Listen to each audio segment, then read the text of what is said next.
On the evening of February 27, 2026, President Donald Trump delivered his second State of the Union address of his current term, and by many accounts, the longest in modern history.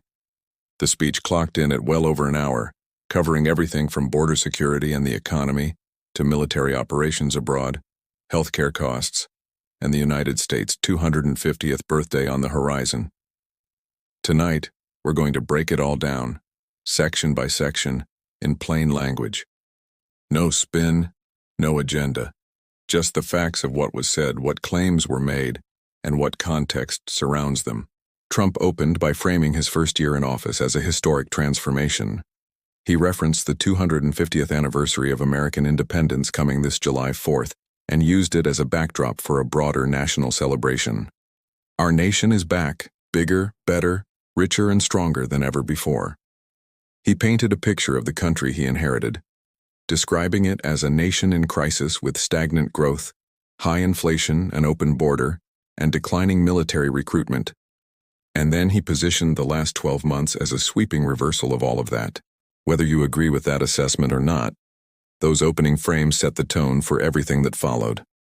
This was not a speech designed to reach across the aisle. It was a speech written for a victory lap. Immigration was front and center, as it has been throughout Trump's political career.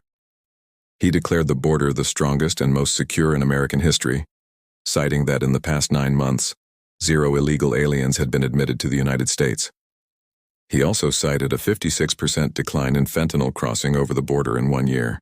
He then introduced several individuals whose personal stories were woven into the policy argument, a recurring structural device throughout the speech.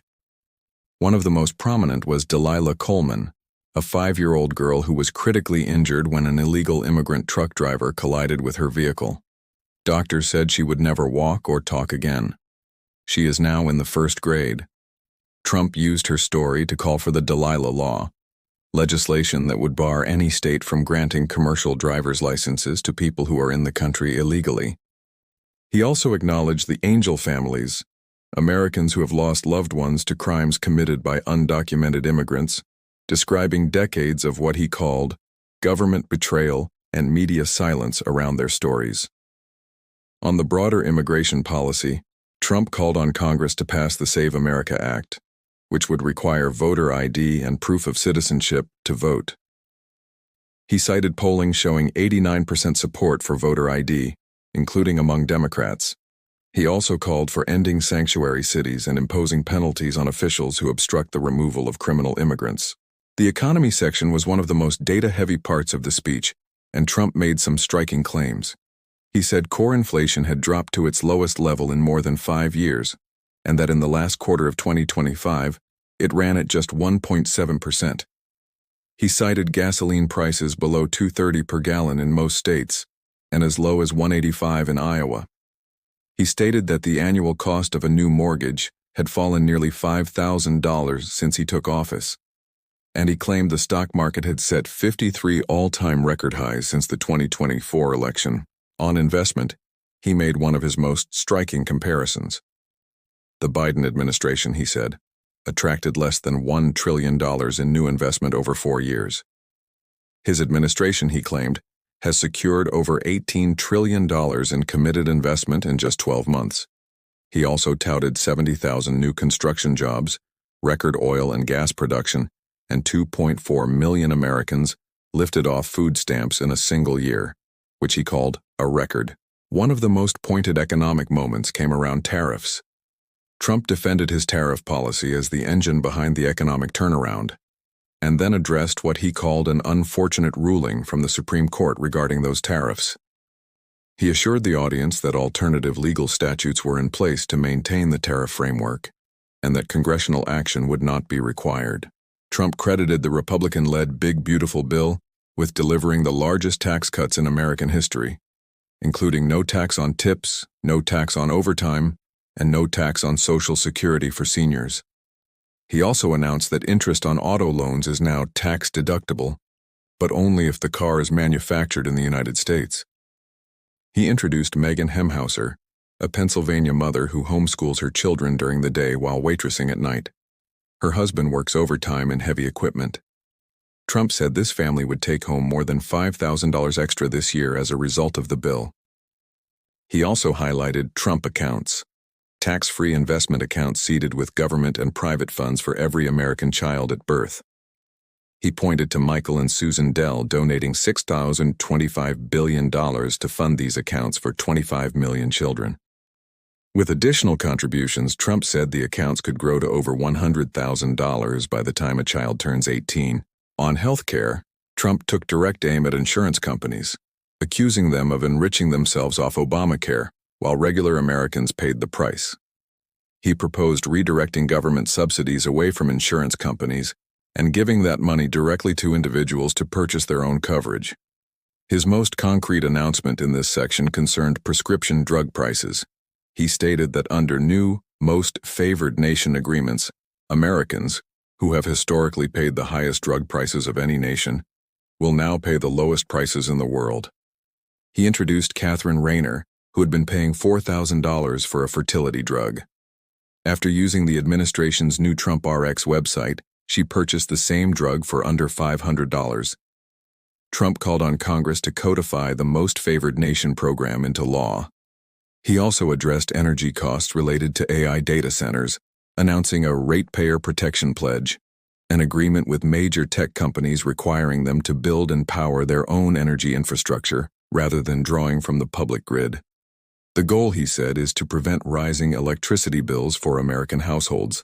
Trump addressed the housing affordability crisis by targeting large institutional investors buying up single-family homes en masse.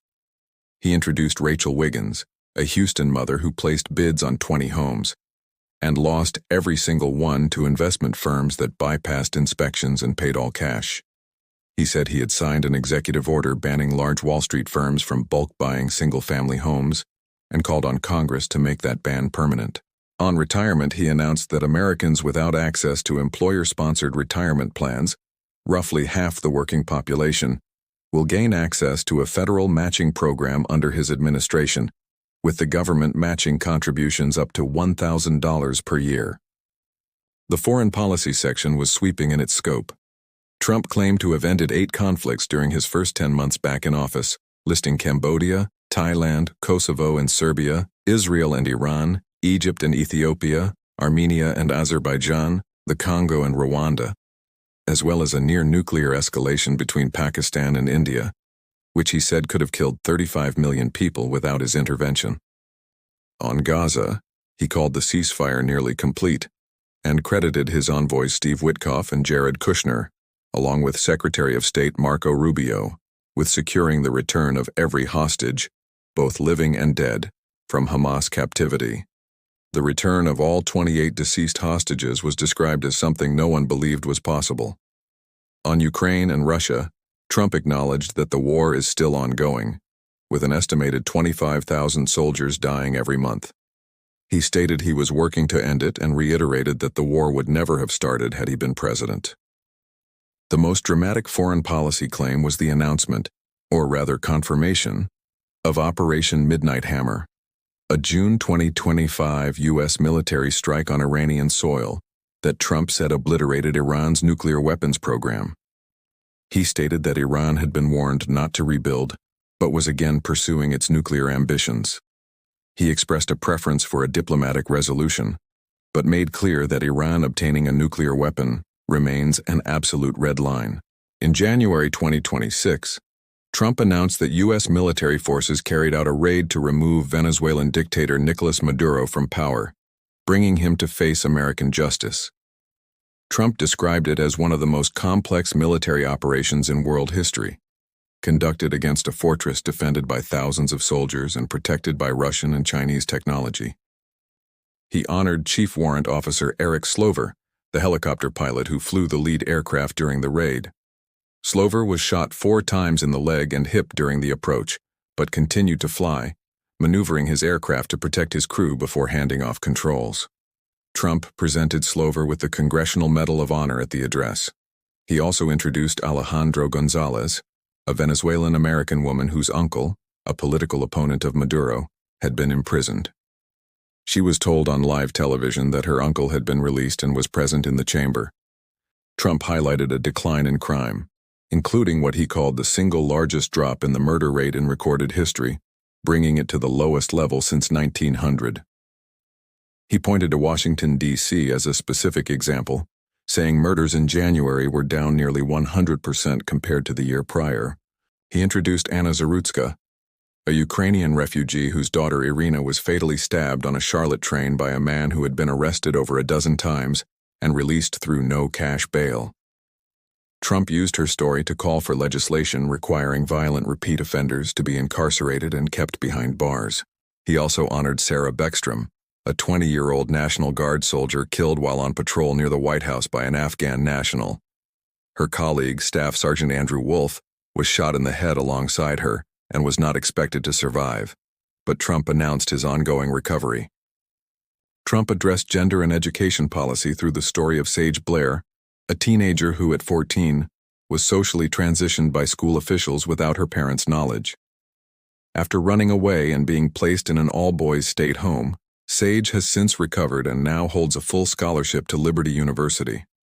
Trump called for a national ban on states removing children from their parents for refusing to affirm a new gender identity.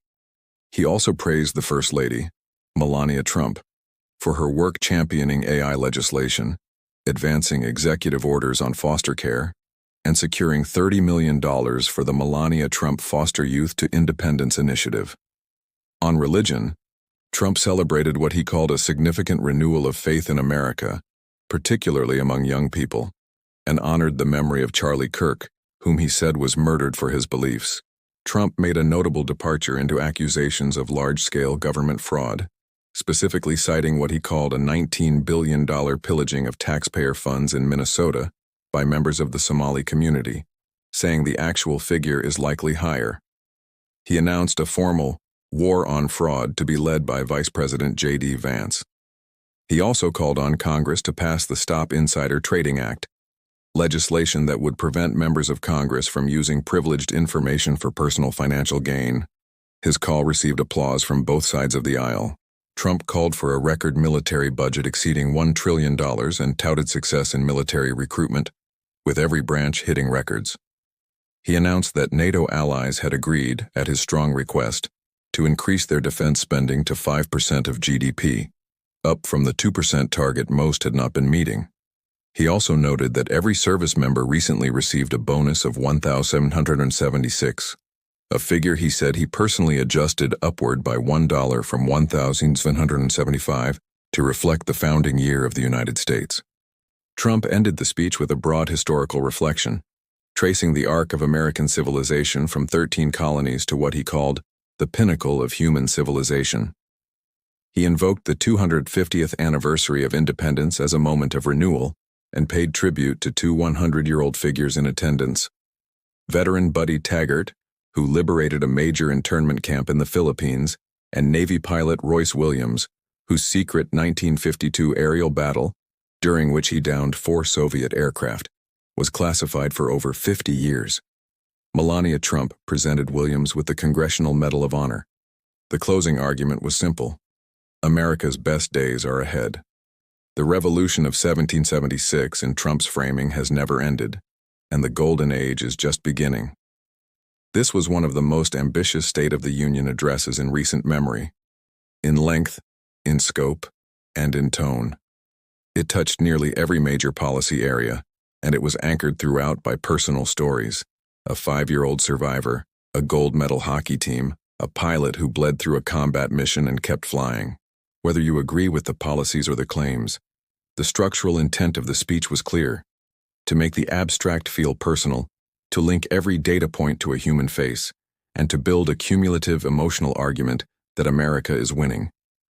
As with any political address of this magnitude, the speech invites scrutiny. Some of the economic claims, like the $18 trillion in investment commitments, have drawn questions about methodology. Some of the foreign policy achievements described remain disputed or unverified, and the sharp partisan contrast drawn throughout, crediting Republicans for every win and blaming Democrats for every failure, leaves little room for nuance. But as a piece of political communication, it was deliberately constructed and purposefully delivered. And with the 250th anniversary of the United States just months away, It was designed to land at a particular moment in history. That's it for our breakdown of the 2026 State of the Union. If you found this helpful, like and subscribe. And let us know in the comments what stood out most to you.